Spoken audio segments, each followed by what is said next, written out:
Indiana Commission for Higher Education. The commission oversees all state financial aid, meaning that we use Indiana taxpayer dollars to fund over $300 million a year to help students be able to find financial assistance while they are attending college, particularly here in the state of Indiana.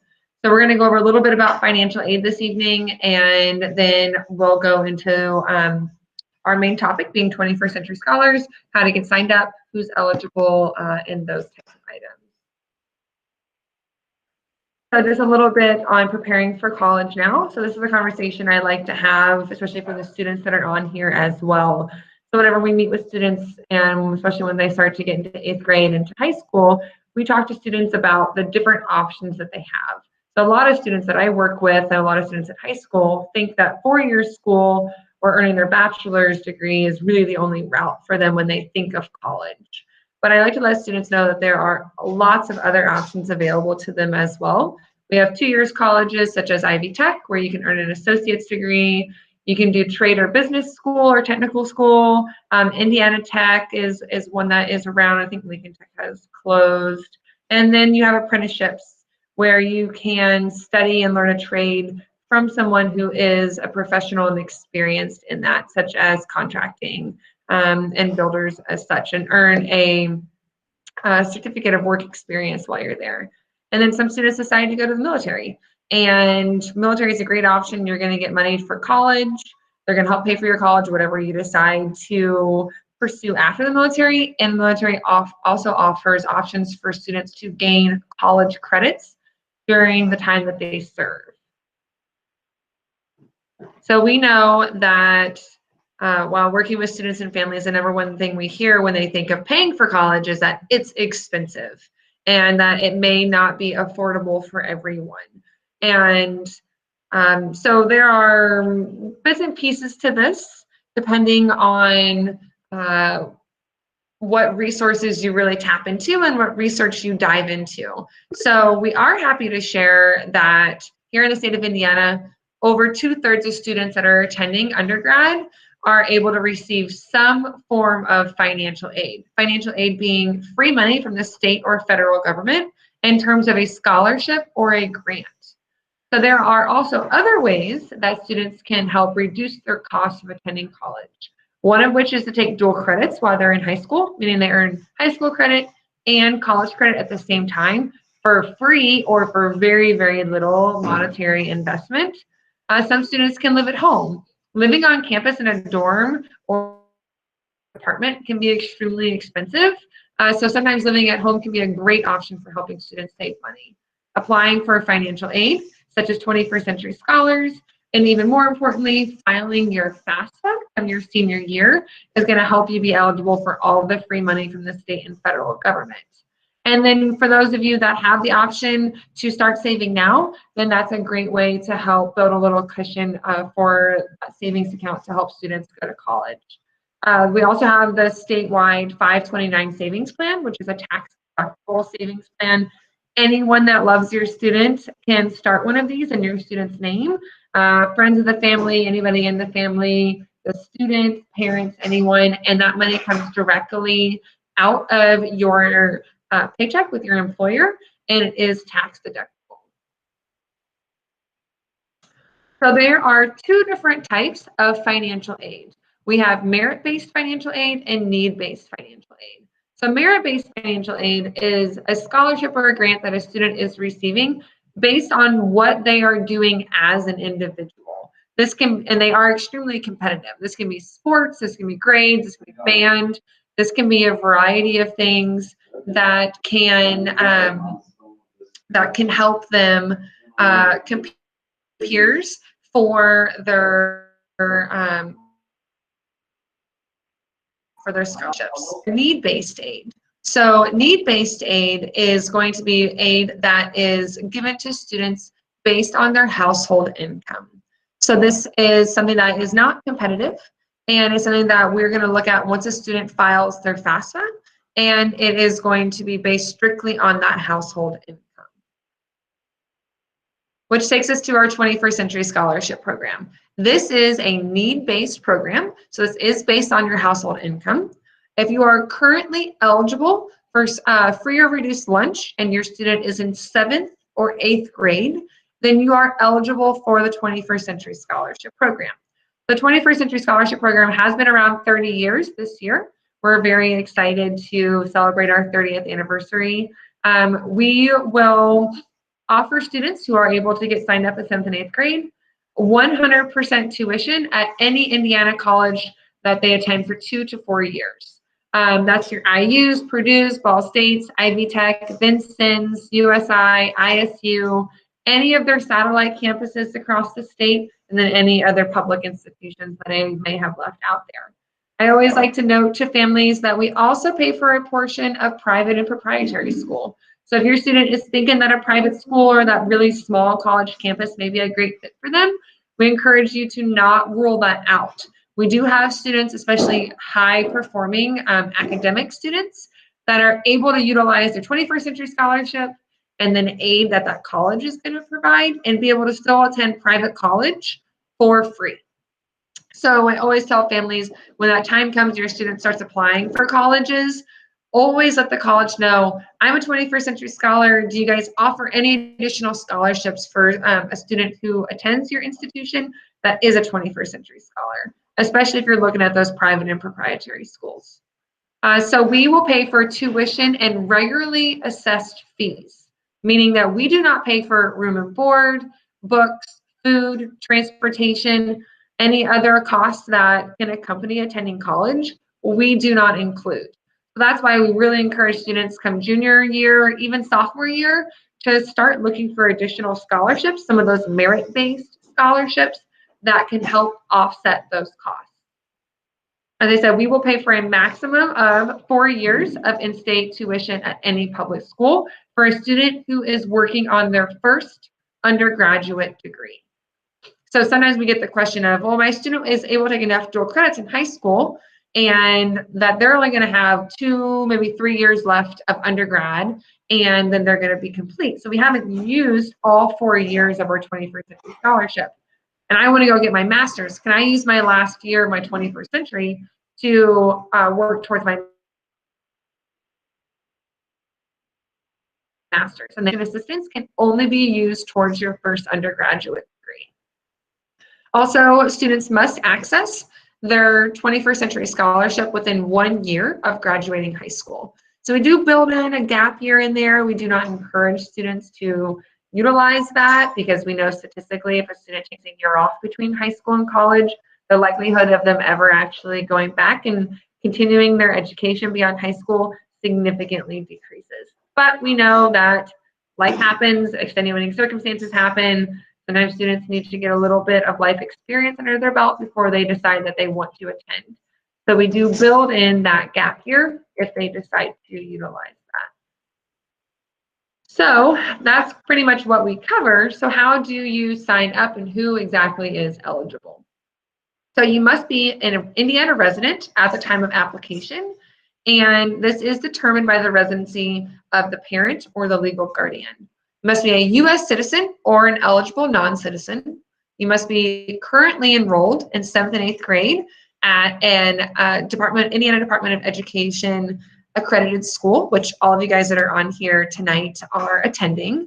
And then you agree to the Scholar Pledge. And as I said, you do have to meet the income eligibility requirements, which if you are currently receiving free or reduced lunch, then you are eligible for enrollment into the program. It is important for those of you that are on tonight that are 8th graders. This is your last year to get signed up. If you do not enroll in the program by June 30th of your 8th grade year, your ability to apply closes. Every year I get a handful of 9th graders in the beginning of the fall semester or their families reaching out saying, oh, we missed the deadline, or it hits July and they missed the deadline and they're like, can we still sign up? And the answer to that is no. After June 30th, we consider you to be a 9th grader and you are no longer eligible to enroll in the program. So at the bottom portion of that, I said you have to agree to the Scholar Pledge. So there's multiple pieces to the Scholar Pledge, some of which are pertaining from the time of enrollment on. So 7th and 8th graders, some of this will pertain to you. Some of it is in regards to your high school career, and then some of it is going to be in regards to your college career. So at the time of enrollment, students do agree to the Scholar Pledge. And if they do not meet all of these requirements, then they will not be eligible for their 21st Century Scholarship. So if your student happens to be around and you want to grab them and have a seat with them real fast, so I can go over that with them, then that can be advantageous. But whenever you do your application, it's on there as well, and we ask students to sign that, to read and to sign that, so they can go over that at that point in time as well. So at the high school level, students do have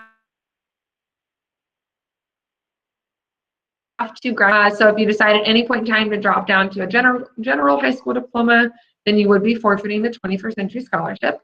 But the academic honors, technical honors, and the core 40 all are the acceptable high school diplomas currently. They will participate in the Scholar Success Program, which I will go over with here in just a few minutes. At the high school level, you have to earn a minimum of a 2.5 GPA on the 4.0 scale. So this is the #1 disqualifier for our scholars at the high school level. So if a student has a 2.4999 GPA at the end of high school, they will not be eligible for their 21st Century Scholarship. So this is an average or cumulative. We're going to average all of their coursework from the beginning of 9th grade to the end of 12th grade. And that has to be that 2.5. So if they got a couple of bad classes in there and they're not able to bump that grade up, if most of their classes are about a B average, then they're going to be in good shape. They agree at the time of enrollment that they will not use illegal drugs, drink alcohol, or commit a crime or a delinquent act. The alcohol pieces, well, after they turn 21, then they can drink it, but not before. If they happen to have any of those things reported to us with supporting documentation, i.e. Something from the school or a police report, then that student would be removed from the program and no longer eligible for any portion of their 21st Century Scholarship. Then they agree that they will apply for college come their senior year, and as I said in the previous slide, attend full-time within 1 year of graduating high school. So as I mentioned, there is the Scholar Success Program. So these are activities that students need to be completing while they are in high school to help them be prepared to take college level courses, to fully utilize all the financial aid that is available to them, and most importantly, to really be ready to take those college courses when that time comes. So 8th graders that are on here, you can start to think that come this fall or next fall, you will start working on your 9th grade activities. Most of these things students are already doing while they're in high school anyways.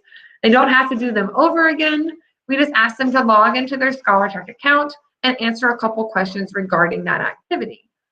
If they have yet to complete that activity while they're in high school, then we offer them resources so they understand what is required of them, and then they can go ahead and complete that and then answer the questions regarding the activity. You can see on here, there's a couple different videos that students are going to watch and then answer a couple questions over the video. 9th graders, your first activity is to complete a graduation plan. All of you will do this spring of your 8th grade year. It's state law.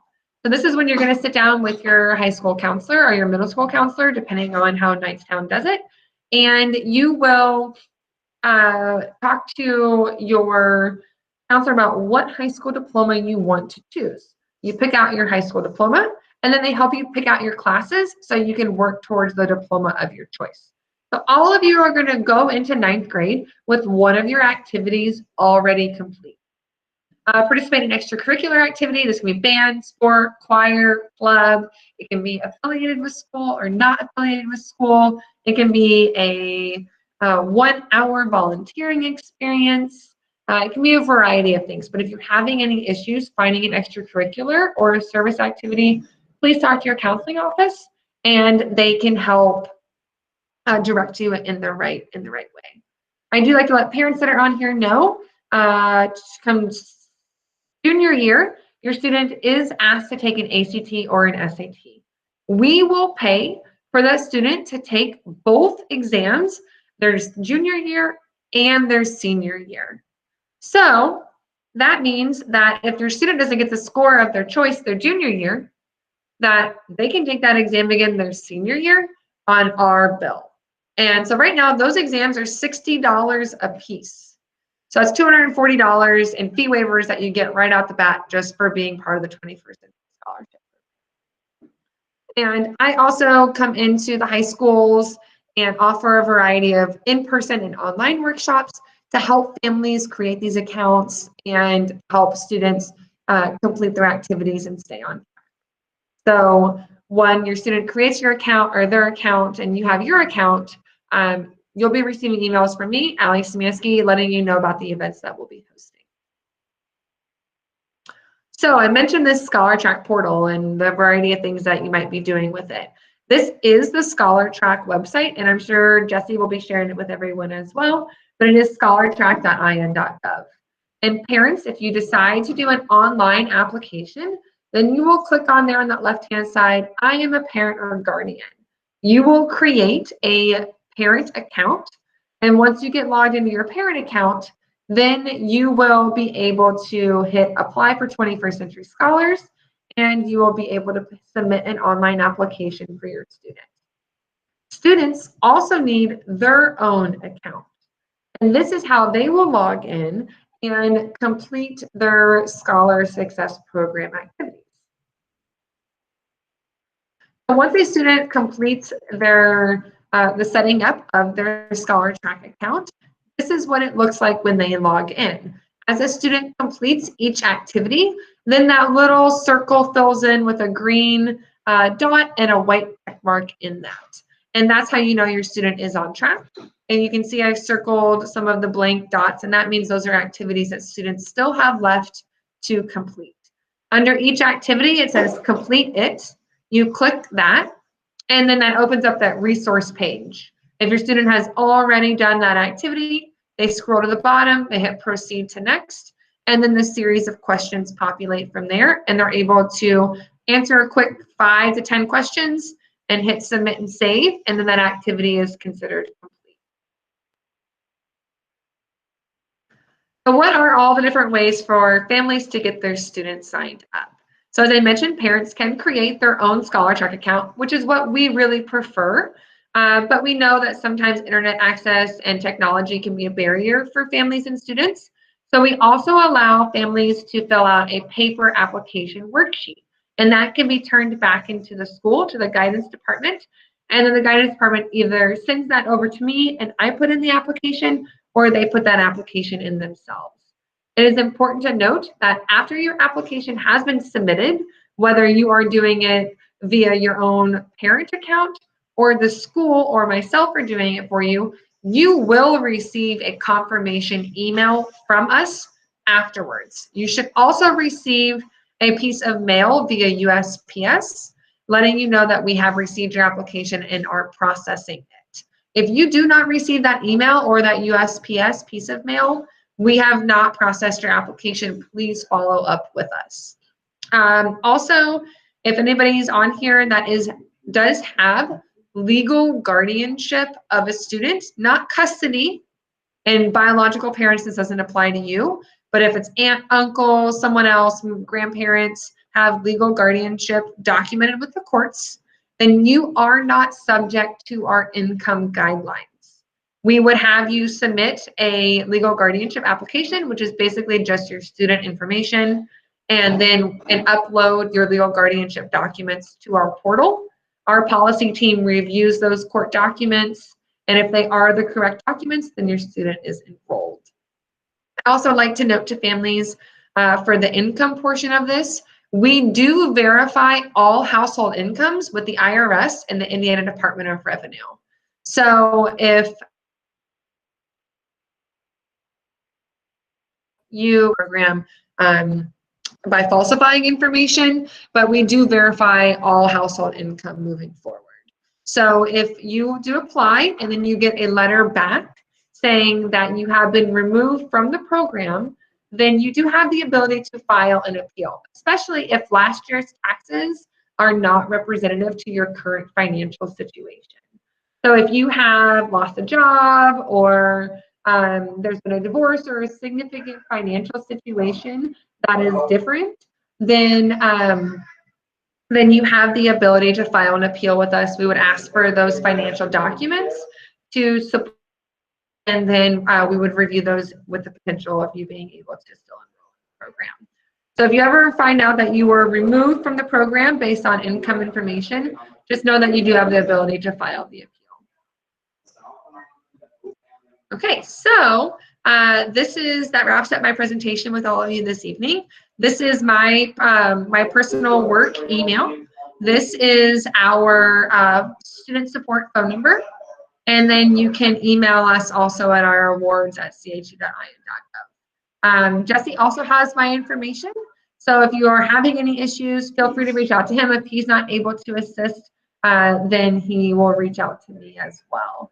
But feel free at any point in time, you are welcome to send me an email, send me a screenshot, send me any kind of questions that you may have, and I am happy to assist with any point. So Jesse, I think that's going to wrap it. We can open up to see if there's anybody that has any questions. Perfect. Thank you so much, Allie. So if anyone has any questions, feel free to chime in now, or you can put them into chat as well. And I'm going to be sending out an email with this recording and with some of the summary of the information that Allie's provided for you.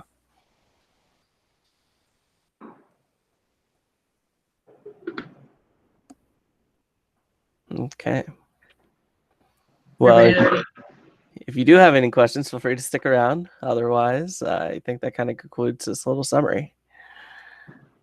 Okay. All right. Thank you, everyone, for giving me your time this evening. And as I said, please, 8th graders, June 30th is your deadline.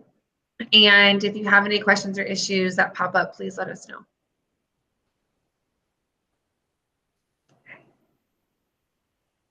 Thanks, Jesse.